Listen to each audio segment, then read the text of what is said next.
Welcome to the Killing Podcast, Season 2, Episode 2, My Lucky Day. My Lucky Day! Okay, I have watched the show now through the first season. We're 2 episodes into the second season. Yep, and now it's my lucky day! Have you seen anyone having luck? Nothing lucky that I've seen so far. I was lucky. Belko came into my life. Not so lucky that Belko's out of my life now. Were you lucky that Belko's mom was in? Oh, no one's lucky about Belko's mom. No one's lucky about Belko's moms. His mom's. Yeah, she was messed up. So, excellent. My lucky day. So, Stan's asleep on the couch. So, we're about to introduce ourselves. What? Everybody knows who we are by now. Oh, please. I'm your host, Martha Southgate. And I'm Rob Southgate. And Stan's asleep on the couch. And Stan's asleep on the couch. Not here in our house, but No. on the show. And it was a little creepy because a music box started playing and it wakes him up. And and it's Freddy Krueger. Yeah, so I'm kind of thinking, oh, this is what horror movies are made of. Right, this show takes a weird turn. Right, but it's one of the boys is in Rosie's room listening to her music box. Uh-huh. So then it just becomes sad. Less scary, but just sad. Yeah.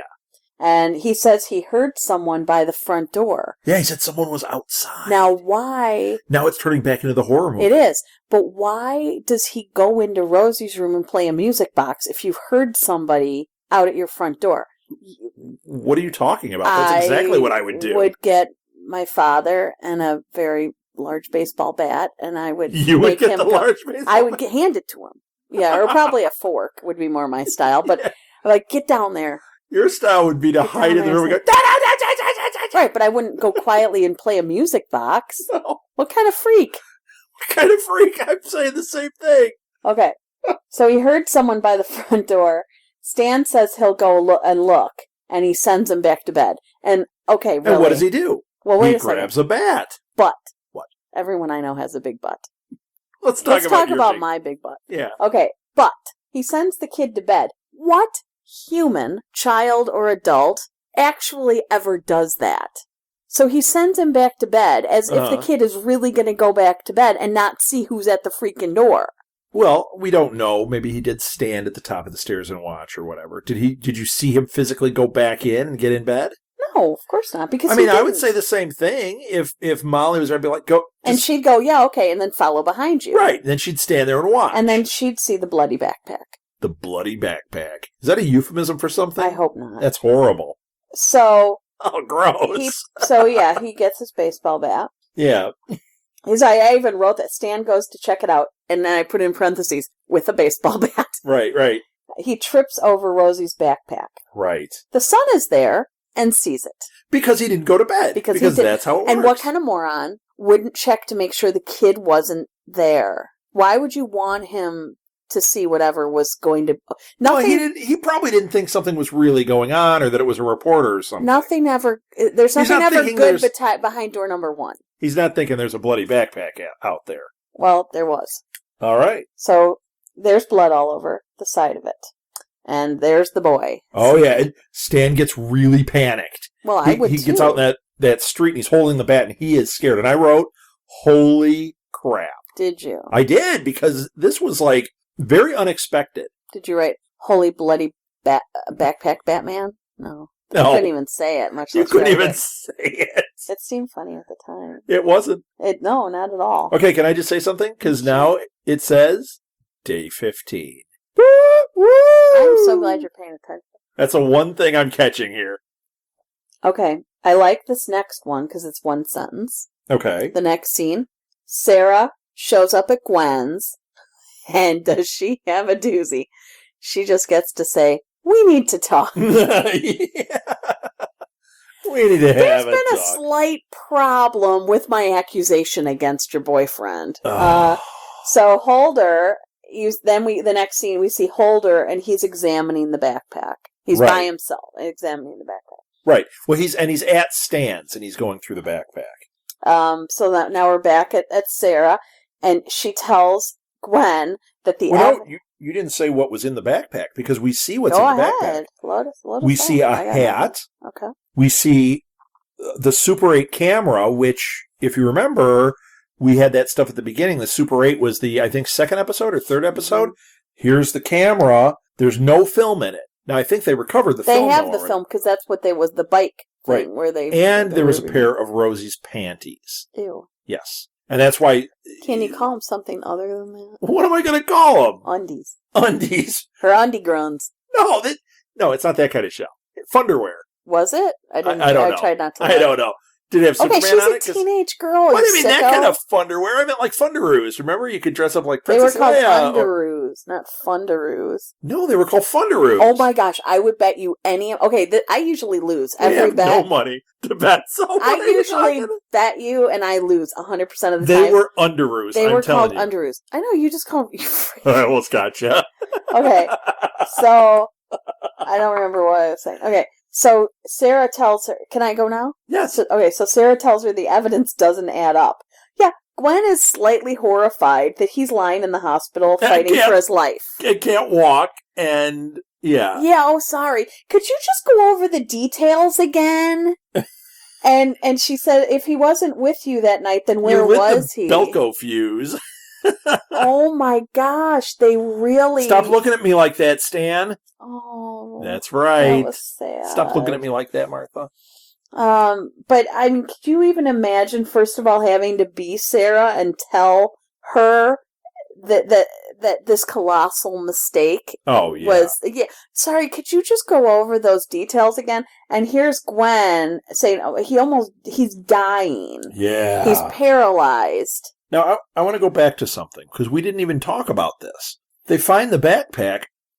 What's your thought on that? Where is this backpack coming from? The killer. That's my Clyde Bruckman. Oh, that was very good. The Little X-Files reference there. That was good. I'm not smiling. I'm wincing. It doesn't sound like him, but those are the lines. No, yeah. Well, thanks. I stepped on a banana cream pie. Was that right? Okay, where were we? Did he step on a banana cream pie? Yeah. Okay. I didn't know if it was banana cream. Remember when I thought a car could skid off the road if it slipped on a banana peel? Yeah. I'm glad we had that conversation last week and corrected it. Actually, you sadly were too old to believe that when you said that to me. It was like a year ago. It was. But anyway, so okay. Sad. Well, it could theoretically probably happen. If it was slippery. If it was a big enough banana peel. And if it was wet. Right. If it was raining. Right. If it was a banana peel from Cloudy with a Chance of Meatballs, it would happen. Okay. How many wheels do you think would have to be under the banana peel? A one. On top of the banana peel. A two. A two. I'm Two guessing. wheels, you think? And then it would slide? No! No wheels! No sliding on a banana peel! It's not going to happen. I still think it could. So I want to know what you think. If the conditions are right. You said the killer, but why would the killer... This is what doesn't make sense to me. Why would the killer bring the bloody backpack to Stan's front door? Maybe it is a witness who's just done because he or she has seen. Oh, so they had possession of this. Somebody that knew where to get it. And they know that Richmond has been shot and now all this stuff is going on. Belko's dead. You need some evidence. You and need they to go towards we're the done right now because you're following the wrong person, and I have to put myself out there a little bit in order for this to stop happening. Many people now are being hurt in the wake of this. Right. So you think, that it's not the killer, but somebody like a witness. Yeah, I just wanted to be able to say that. Okay.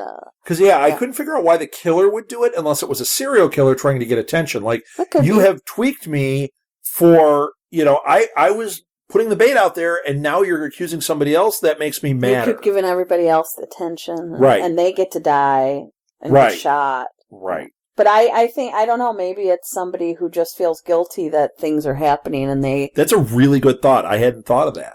I have them occasionally. Except for the banana thing. Well. Okay, so back to the deal here. Okay, we're on Holder? Yeah. Holder is asking about the camera and etc. that was in the backpack. Right. Well, and he also tells Stan outright, we have the right guy. Like, don't worry about this. We have the right guy. Thinking that Darren is the right guy? Yeah.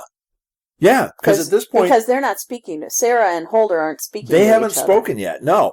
And he still doesn't know it was a faked picture. He doesn't know yet. He knows there's something wrong, but he doesn't know that picture was fake. So he's saying, look, everything's pointing to this guy. This is absolutely 100% right. Mm-hmm. Because in his mind it is. Well, okay. But Stan is ticked off. This is an interesting scene. because Stan is upset that her killer is still out there, and he wants police protection, but then he asks about Belko. He doesn't know. Yeah, he doesn't know. And Holder, if you think about it, in that last episode, it ended with Holder sitting there looking at Belko dead. Oh, yeah. That's how it ended. And he didn't say it when he came. He hasn't said it to him yet. So Stan has no idea. Oh, this is bad. I mean, it's just bad. Got me rocking. I'm rocking the Belko right now. Gwen is filling in the details again. I'm sure she's thrilled. Right. She says he was more present. When he came back, he was less distracted. He tasted like salt water. Yeah, and she said he was soaking wet. And he smelled like when he goes kayaking. That's interesting. And she also said that Darren went out after midnight. That's when he left. Uh-huh. So we're getting that time frame thing again. It's like, well, wait a minute. Is that adding up to is if he went out after midnight, does that actually match the time frame at the casino and the gas station and all right. that? Like, is it all adding up? Does he have enough time to get there? Is it somebody else that's in the campaign car? Right. Is he just not even involved? Right. In any of it? Right.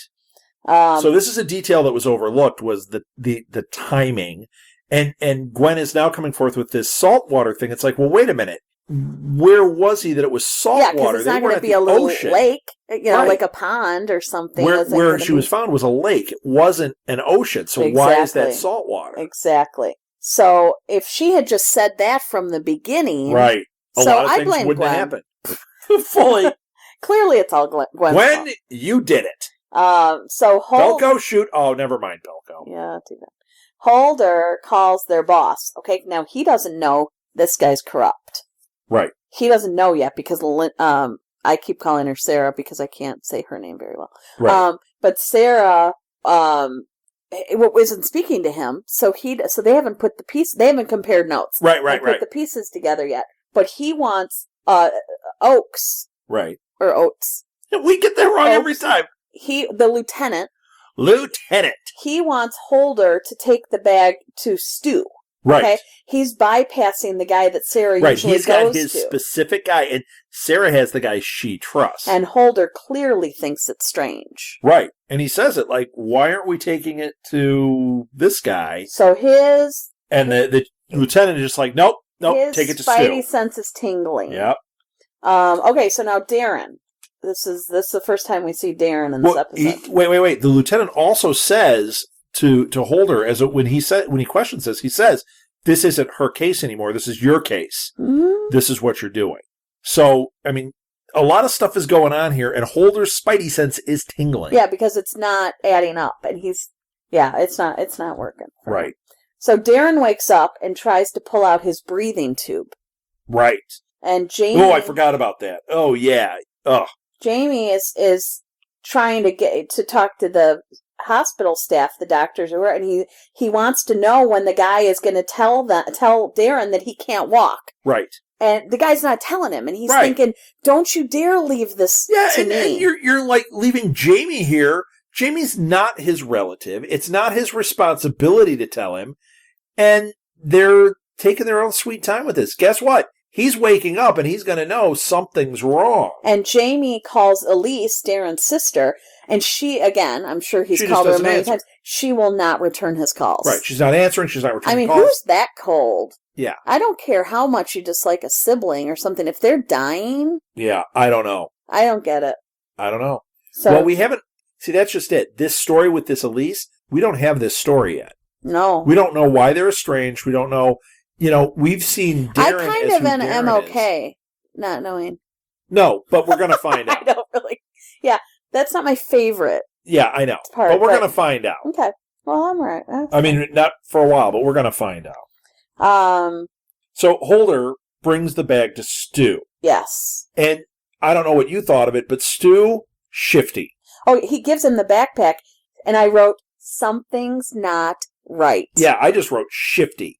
The guy, watching this guy take the bag and everything, once again, let's go back to X-Files because it reeked of X-Files. Like Scully gives something to this guy who she's told to give to, and the guy does this weird little thing, and in your gut, like, don't give it to him. Right. He's going to lose the evidence that aliens exist. He's going to lose the evidence of who really killed Rosie. So, yeah, this guy was shifty. Mm-hmm. You said shifty, right? I said shifty. So Sarah is at Darren's, and she finds a picture of him and his wife, and it says Tacoma, October 2002 on it. Right. So now she's thinking, okay, what is this location in Tacoma? And is that where he went because it was the anniversary of her death? Yep. Or something, or the anniversary of when the picture was taken. Right. And so she's kind of processing that. Yeah. Something's starting to add up here. This is where Sarah does what she does. She's starting to say, wait a minute, is this a thread that I need to pull on? And so Stan's in the garage. Uh-huh. And he's kicking Belko's locker. Right. And then he tells... Is that a euphemism for something? I don't. I think it might have been if Belko was still alive. Right. But he tells Terry that Belko killed himself. Right.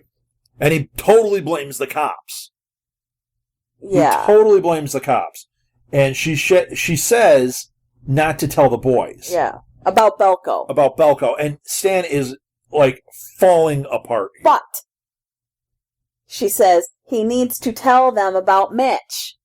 Oh, I didn't catch that. Yes, she said do not tell the boys about Belko, but you need to tell them about Mitch. Oh, I didn't catch that. Oh, my gosh. Yeah, because, I mean, seriously. He does have to tell them about Oh, my gosh, it's driving me up the freaking wall. And then you can't tell them that Belko killed himself, but your mom's still at grandma. Yeah, right. Belko killed himself, but we're not going to really talk about Mom. Did she kill herself? Yeah, she's at Grandma's. Mm-hmm. No, you can't do that. Mm-hmm. So, yeah. So Jamie is in Darren's room. Yeah, he's at the hospital. And the nurses come in and they change some They're bag. changing his catheter bag or something. Or colostomy bag or something. I wrote, the nurse is changing a bag on him. Yeah. It's one of his bodily fluids. You know what sucks? I wrote the same thing. I wrote, they changed some bag on him. Yeah. Yeah, we're really medical around here. Well, yeah. I didn't want to look that closely to see which one. Gross. Yeah, gross. The nurse says he'll have it for the rest of his life. So it has to be like a catheter. It has to be. Ugh. Which actually you kind of liked. I liked mine when I had my C-section and I had to have one. Because, man, not having the urge to pee was lovely. Yeah, you just went. Well, no, you don't go. You don't feel anything. Well, yeah, but you're still it's just going. No, but I'm not aware of it. Oh, you're not aware of it at all? It goes right to your bladder. Oh, so you don't even feel the sensation. There's nothing. It's just filtering right out. Nothing, ever. Oh, that's why I didn't want him to take it away. Oh. But I don't think that's what she was changing. Okay. Well, you said colostomy. It wasn't full of poo. Well, were you looking at it? Well, they're not going to have like a bag full of poo on the show. Was it just fluid? Okay, we should move on. Gross. It was just fluid. How gross would that be if they just showed a big old colostomy bag and she's like, he's going to have this the rest of his life. I suppose that would be. Oh, that's a crappy deal, isn't it? Gross. Oh, speaking of gross, I did write a note here, and I don't know where it fits in, but I wrote another fabulous sweater. Quote, Martha. Did I say that? You said it at some point in here. You just were like, oh, another fabulous sweater. She really is attached to those sweaters. Yeah, something went wrong here. You know, it's funny because we were looking at the internet and saw some, like, fan art about the killing. You just said it like an 80-year-old man. We were looking at the internet. What do you mean we're looking at the internet? What the heck does that even mean? Were we looking at a website? Were we looking at Facebook? We were probably looking at the internet. We were probably on like JoeBlow.com. Okay, so he's the whole internet? No, JoeBlow.com. And they have a thing where they have like cool art we found around the web. And there was some killing art that we saw. And there were a number of art pieces that featured various versions of her sweaters. Did you remember that? No, I've blocked it out. Yeah, they were like they would show pictures of Holder and Lyndon, and then every one of them had like, it was like they kind of highlighted the fact that she had the weird sweater. Like every one. Yeah, I love, and I actually love sweaters. I'm a big fan of sweaters. Apparently she is too. I'm not a fan of those sweaters. Yeah.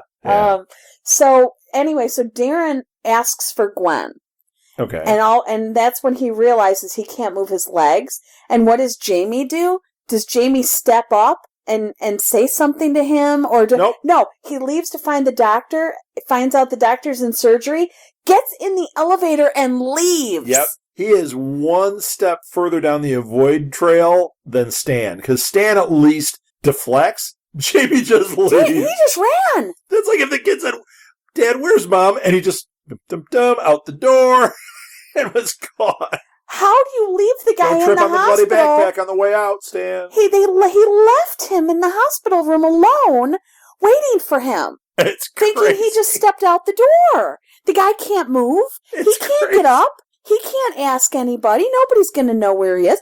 Right. Who does that? Well, Jamie does. Oh my gosh, I can't So we said in one of the other episodes, we were talking about the lack of communication skills in this show. How so many people have this, and that the one character that had communication skills was Jamie. And now look. What is this? Who does that? I mean, I get it, because it's so awful, and he's not getting help from these doctors, and Gwen has abandoned him and everything. But the guy's laying there. Gwen did not abandon him. He kicked her out. But still. No. He's alone. She would be there, and he wouldn't let her. Okay. He's alone there, and he just reached the end.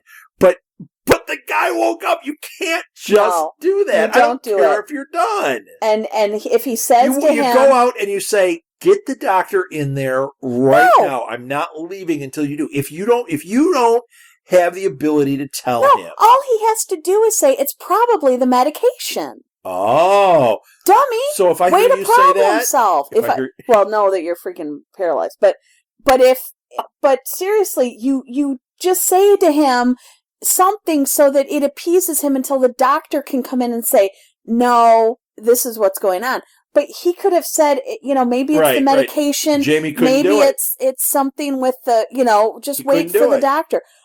The guy gets on the freaking elevator. Okay, I can't even stand it. Okay, so Sarah is in Tacoma, and she's questioning people about Darren, and she talks to a fisherman.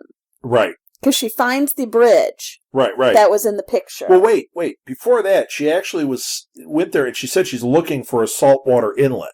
And that's how they direct her to where the bridge is. Okay. I'm glad you took better notes. Well, it's really important because... I only took one sentence there. Because she knew that it was mostly fresh water, but she knew that there could be a saltwater inlet here. And they said, well, yeah, there's one right over there by the bridge. And that's how she ends up over there. And but that's the bridge from the picture. Right. And she goes up on the bridge and she looks down and there's a fisherman down there. Yeah. And she goes down there to talk to it. Yeah. So there you go. There we go. There we go. And so Stan's on the phone with the police. Terry and the boys are looking through... Oh, he's not just on the phone. He's yelling at the police. Okay, well, I was... He is agitated.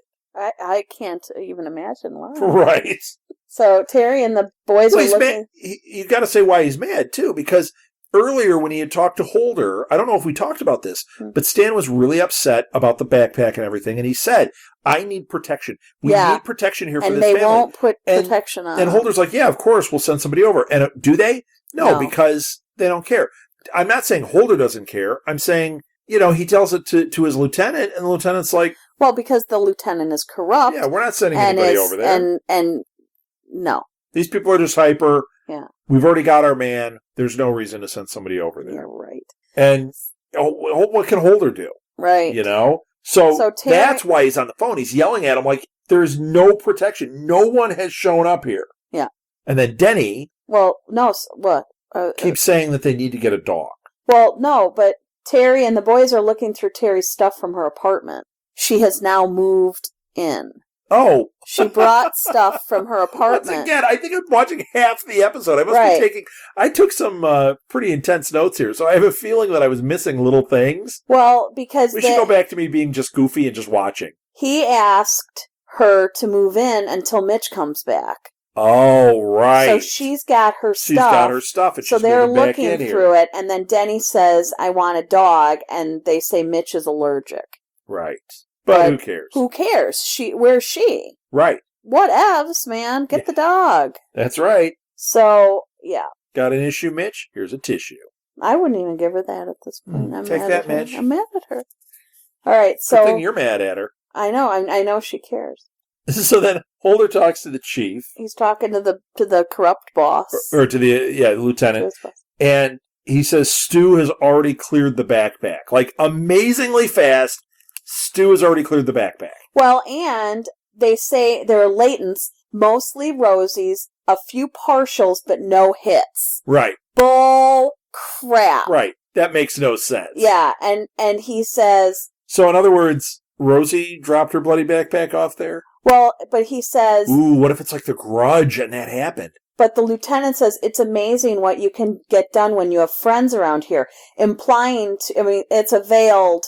Oh, yeah, to Holder to not screw around. Be careful of who you're associating with, because we could either make your life very difficult or you could get things done quickly. Right. And Holder totally knows. So Holder says, this is shifty. So the victim's backpack turns up out of nowhere and it's no big deal, and the lieutenant will not let him investigate. Right. So Holder puts an evidence box in his trunk. Right. And it's Rosie's backpack. Yeah, well, that's what's interesting. So the latents, no hits, mostly Rosie's. That backpack was not the backpack. I know, because he switched. So Rosie's prints wouldn't have been on there at all. So there he knows they're lying. 100% they're lying. He's got the real backpack in his trunk. And he's going to do something about it. So I thought that was really cool how they did that reveal, because they didn't make it obvious. They didn't tell you that was going to happen. And then when he did it, you saw the backpack, but there was that moment of, wait a minute, did he trade it out? Did he steal it? Mm-hmm. Oh, no. He baited them. Yeah. He beat them at their own game. Really cool. Sarah's calling D.A. Nielsen, that woman Christina. Oh, right. And I thought D.A. Nielsen was like D.L. Hughley or something. Like, oh, I'm going to go to a comedy club tonight and see D.A. Nielsen. No, she's the district attorney. And her name's Christina, and she says, I have info on Darren Richmond. Call me right away. Right. And so now we're back. Darren is trying to call Jamie because he never freaking came back. And Jamie's at the gym. And he's ignoring him. Yeah, he's avoiding the calls. Oh, it's so heinous. I mean, he's the only connection he has. Yeah. To the outside. Gwen's not coming because Jamie told her she wasn't allowed. And Jamie's just trying to work it out. He's doing the Belko. He's working it out. Oh, my gosh. And the mayor's right-hand guy. The mayor's advisor. Yeah. He's there also. He's working out. And they're not really talking to each other or anything, but he's there. Well, once they're in the locker room. Yeah, then they go in the locker room and there's a little talk, a little confrontation. And No. Let me tell you I wrote what he said. Okay. Who said? The advisor. Okay. He says he's sorry to hear about Richmond, and he says no matter what happens, you put up a good fight. And I regret that. I respect that. I regret that. I respect that. So he said, no matter what happens, you put up a good fight. And I respect that. And Jamie sucker punches him. Yeah, punches him. Bam! And I wrote, fight, fight, fight! Yeah. Yeah, big fight goes on there. And this guy is like twice as big as Jamie. Yes. But Jamie's scrappy. Well, that's difficult. The little weasel. All right. So the guys come in and break it up. So now Sarah shows up at the hospital claiming she's under the authority of District Attorney Nielsen, and she goes in to talk to Darren. Right. And she says she knows where he was that night, and he asks if Gwen told him he left. Well, also before he says that, he tells her to get out repeatedly. Told her he left. What? He asks if Gwen told her that he left. Okay. I wrote him, but on accident. I thought you were correcting me for saying that he No, I was correcting my own notes. Okay. But she says that he was on the bridge in Tacoma because that's where he proposed on October 5th. And she says the fisherman saw you in the water. You fought him at first, but you didn't really want to die. Right. So he was trying to commit suicide. It was totally It's a Wonderful Life. And that fisherman is Clarence. Except he lived and then got shot and is now paralyzed. Right. So well, that's in part sucks. 2 of It's a Wonderful Life. When he gets shot and Zuzu comes and has to change his catheter. I love that movie and you're ruining it. I'm not ruining anything. In fact, I just did an awesome impression. Do you like that, Mr. Gower? I love that movie. I could do voices from that movie all night. I love it. So I'm just going to ignore you. So Darren says that he stayed back for the applause and she died alone. And so he's living with the guilt of her saying, I want to go home, and him saying, I'm just going to stay a little while longer, and she died. Yeah, he says he didn't leave with her. Yeah, it's awful. He asks if she has any idea what a suicide attempt does to a campaign. And because he doesn't want this to get out. He's like, please don't make this public. Oh my gosh, I just had another thought. What? Well, he's going to be paralyzed. Going back to It's a Wonderful Life, he now, if he's George Bailey, he's turning into the old man at the bank who's in the wheelchair. What's his name? It's all coming full circle. Potter. Mr. Potter. That's right, Mr. Potter. So Merry Christmas to you, George Bailey, in jail. He threatens Sarah. Just ignore me. He threatens Sarah if she lets this go public. He is going to come after her. Right. So Sarah's waiting for D.A. Nielsen. You almost said D.L. Hughley. D.L. Neil. I can't. Christina. Right. Well, this was creepy too. She's like hiding in the garage. Oh yeah, that was really weird. And so now she has used her name. Right. So she's broken all kinds of laws here.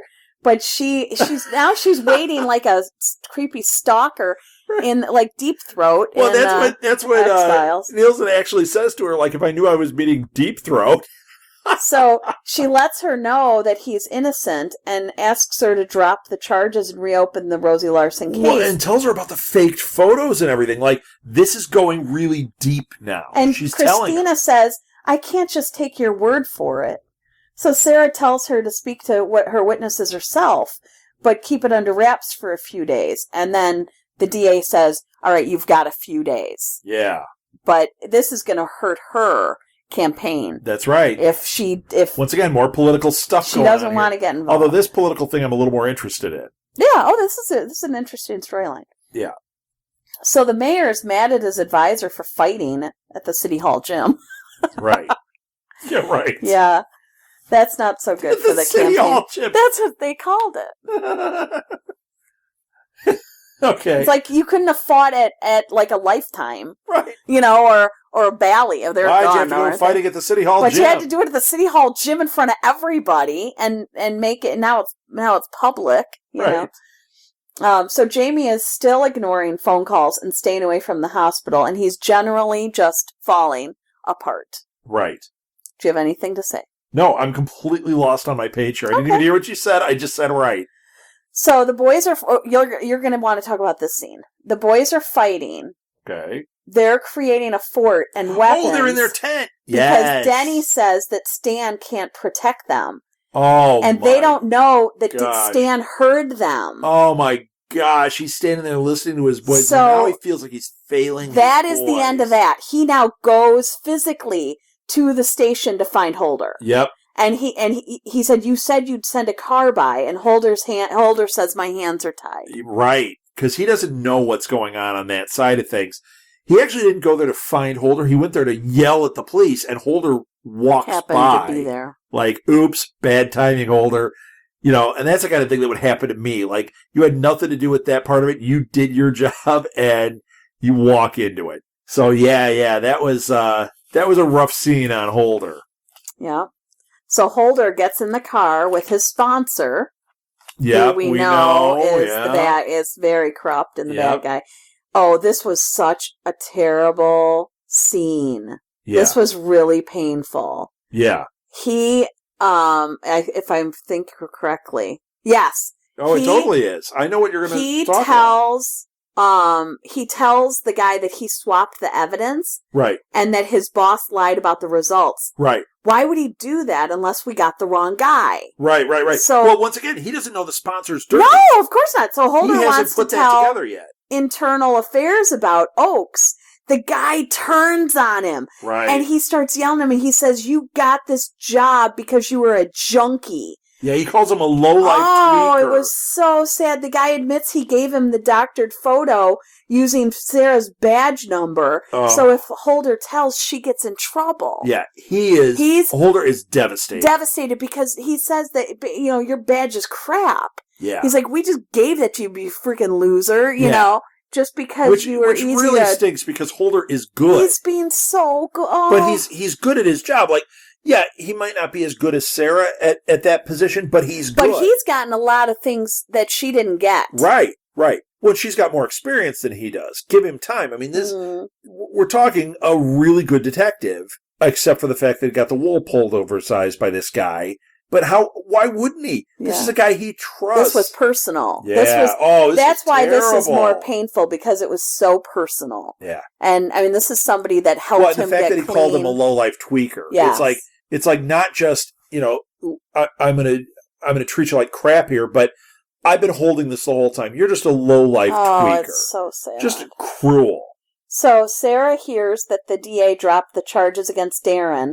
Holder calls and she ignores it. Right. And she's still avoiding. I know, but it broke my heart because you know how badly he needs to be able to tell what's going on. Right. And he needs somebody. Right. And he has nobody. Well, and he's probably piecing together why Sarah's mad at him at this point. She figured this out. She thinks it's me. Yeah. So Sarah gets to Oak's office to find out that Oakes was removed and Lieutenant Carlson is his replacement. Yeah, this was kind of convenient. A plot device? It just kind of happened really quickly, and, we didn't see any of it go down. I think, at this point, I would have liked to see a little something. I would have liked to see him get removed, or, just the fact that she walks in and it's all changed, and it's all a result of this dealing with the DA. It's like, well, yeah, but I would have liked to have seen something. I am not convinced. Oh, I'm not convinced that this guy is not dirty. No, I think it's all connected. And I think that they needed somebody in there because he wasn't able to handle what was going on, like the cover-up. He wasn't managing the cover-up, so now it's this new guy. So they're going bigger. They're going higher up, and they're going with someone who's going to clean up Oakes' mess. Right. And so he said he was laid off for sloppy police work, and Sarah tells him that she knows that the photo was a fake. She threatens to go to the press. Right. And he says, I thought you were retired.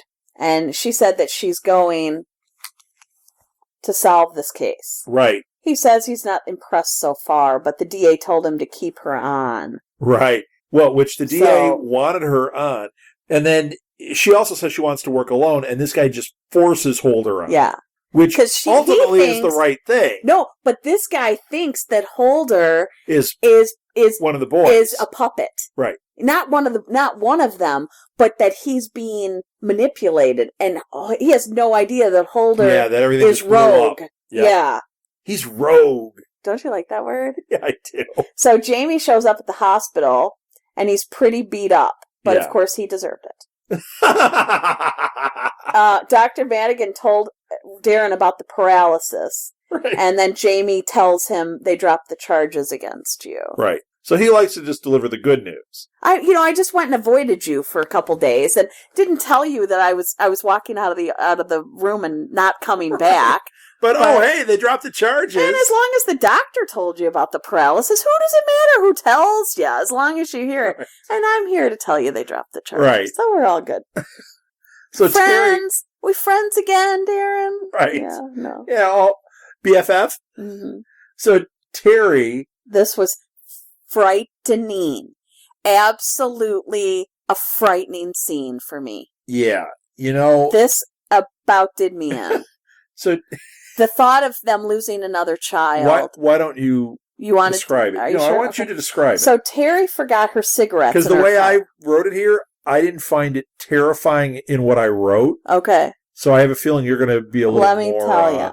You're going to flesh it out a little better. So, first of all, Terry forgets her cigarettes in her car, which, stand on my soapbox for a second, they should stay there. And she should not be smoking around the children or at all. But she sends Tommy out to go get them. Wait, let me help you down off your soapbox. Yes. He's alone outside, okay?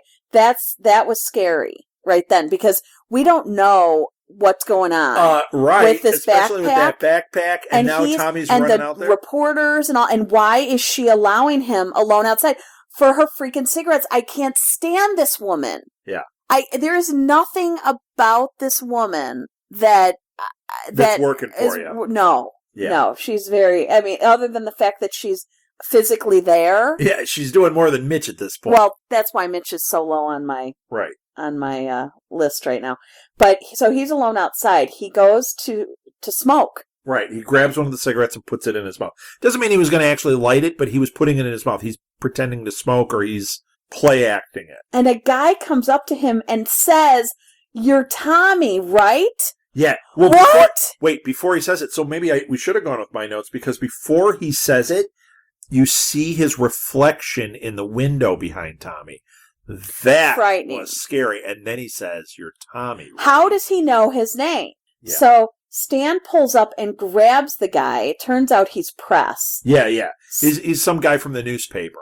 Stan pulls him, chases him off, but right. The guy lets him know that the charges were dropped against Darren. Oh, this is just how Stan wants to find this stuff out. But what the heck? I would have gone in there and I would have beat the crap out of Terry. So you're an abuser. For letting my son. You've been awfully tough in this episode with your. I'm so angry. My baseball bat. I'm going to go beat on this one. I never said that. I'm just so angry. No, you were getting your baseball bat to get the bad guy outside. Poor choices. I'm very. Usually, I'm just angry at the lack of communication. This one's got plenty of communication. I have no issues with the communication, right. But my gosh, with the actions, with just the choices people are making. Yeah, right. So Sarah and Jack move back into that lovely motel. Right. And Holder shows up. Well, at least we know they have a vending machine. She won't open the door, and he breaks the door with his head. Yeah. This poor guy. I just want to hug him. I just want to hug him. Right. I feel so bad for him. Yeah. Oh, I can't even talk about it. And she's still thinking he's a bad guy. He's not. Right. He's not. He's just dying. He just needs a hug. Aww. Sarah. Is that what he needs? Open the door and hug the man. Aww. Yeah. I think he needs an aspirin now with that Well, head. he's going to need a little more than that. Blueberries will help with a concussion. Very nice. A little homeopathic tip. Okay. Gwen. Follow Martha on Pinterest. I'm full service over here. Right. So Gwen is alone crying as she hears that the charges were dropped. Oh, so here we're at the one... Where it gets fast? Yeah. Yep. Jamie's in the hospital with Darren. Holder drops his badge and walks away. Yep. And Stan tells... He's going rogue. Yeah. And Stan tells Yannick he wants him to find her killer and kill him. Yeah. So now he's pulling out the big guns. And that's... Because he's done. The end. Woo! That was a lot. That was an intense episode. Yeah. Very, very exciting and very sad and very upsetting and all kinds of emotions. Pretty much lots of feels. That's pretty much how this show is gone. No, but this particular one, this was a heck of an episode. Mm-hmm. It's number 2. Or was that season 2? Was that the first one? No, that was the second one. Second episode of the second season. Mm-hmm. So this was a real driving the story forward type of episode. Yes. We're going to have a couple of transition ones coming up, I have a feeling, because that's just how it works. Mm-hmm. They can't all be like this. This was intense. This was really moving things. Plus, it was giving us some real answers. Stuff that last season, at the end there, we weren't so convinced that Darren was the bad guy, but everybody else seemed to be on the show, and this just took all that and turned it on its ear. Yeah. So, move really that cool. carrot again. Yeah, absolutely. And now we have no leads. That's right. Well, we will have leads as soon as Sarah talks to Holder, because they can go then and actually get the backpack. Well, the other lead they have is they still have that tattoo on that was reflected in the mirror. Anime. Right. They haven't They haven't done anything with that yet. Mm-hmm. There are a lot of things. If you take, when they start looking at this, if they take Darren Richmond out of the equation, you're forced to look other places. Then you start getting different clues from what you're looking at. Yeah. Because up to now, the Darren thing fit into all these clues, and that's how they ended up at him.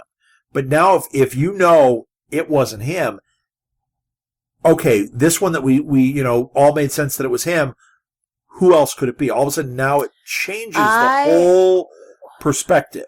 I would really be looking at Terry. Terry? You think Terry did it? No, but I think that she knows.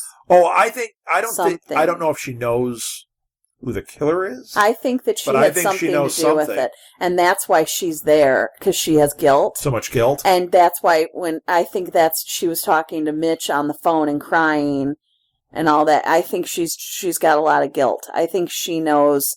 She knew about the Beausoleil thing. She knew a lot, and she has not once stepped up and said, look, she was doing this, she was doing that, I gave her this, I did that. She has not said anything, and she has let them figure it out on their own and keep getting one after the other doing bad. I'm telling you, and she was involved with a politician or somebody high up. Yeah, we saw that in the beginning. I'm telling you, series. I would be personally looking at Terry. I think that's pretty solid. I'm not thinking that she's the killer. No, but I think she will lead you to the killer. I think she knows way more than what we're being told. I think she's going to become a more important character very quickly here. And not in a good way. Right. But I am telling you, she's there out of guilt. Right. Wow. Okay. Well, that's my theory. That's it. I have no basis for that other than what I'm... But it was good. Just because she hasn't been up front. I think it's a good one. I want to see where this plays out. I've had lots of other theories, and not one of them has been right. Oh, that whole banana thing was way off the mark. No, that's in real life. I'm talking about the show. Yeah, well... My theories in real life... your theories both places are way off. I think it could still... It hasn't been proven. I need Mythbusters to drive over a banana peel and prove me wrong. You know what? Honestly, you don't need Mythbusters to drive over a banana. We could do that experiment right now. We'll throw a banana peel out. I'll drive over it. Well, when it's snowy, I'll think that the conditions are not right. Well, we'll have to test it in different conditions. This is a lifelong journey we're on now. Right. Trying to see if you will slide on a banana peel in a car. I don't even think you'd slide on a banana peel if you were on a Segway. You could on a bike. What? If you were on a two-wheeler. Not a tricycle. If you had like a racing bike with the skinny wheel. But like a mountain bike, you just roll right over it. You think? Yeah, I do. We're going to test this out this summer, and we're going to use all different things. Great, and try and who's going to be riding the bike? You and Molly. Yeah, great. I got to do the documenting. Okay. Great. All right, let's end this torture for these poor people. Watch for Martha's experiments on YouTube. And watch the banana them fail. peel. Yeah. The banana peel. Right. We'll call it Martha's Mythbusters. Mm-hmm. Trademark. Marthbusters? Marthbusters. Yeah. We gotta test my theories, my wacky theories, and see if they're right. Yeah, well, guess what? That one's wrong. So let's wrap it up. You can listen to past episodes of this and all our other podcasts from Southgate Media Group at our website, www.southgatemediagroup.com. You can follow me on Twitter at rsouthgate. You can also follow the show at The Killing Pod. And we tweet out when new episodes hit. And if we have any information, we'll also be tweeting out there, especially with, this whole Netflix thing. We want to make sure we keep all of our listeners up to date as to what's going on with all that. So there you go. I think that's it. Yeah. Let's just wrap this thing up. Until next time, I'm Rob Southgate. And I'm Martha Southgate. And maybe the next episode we will find out who killed Rosie Larson. Just ask Terry.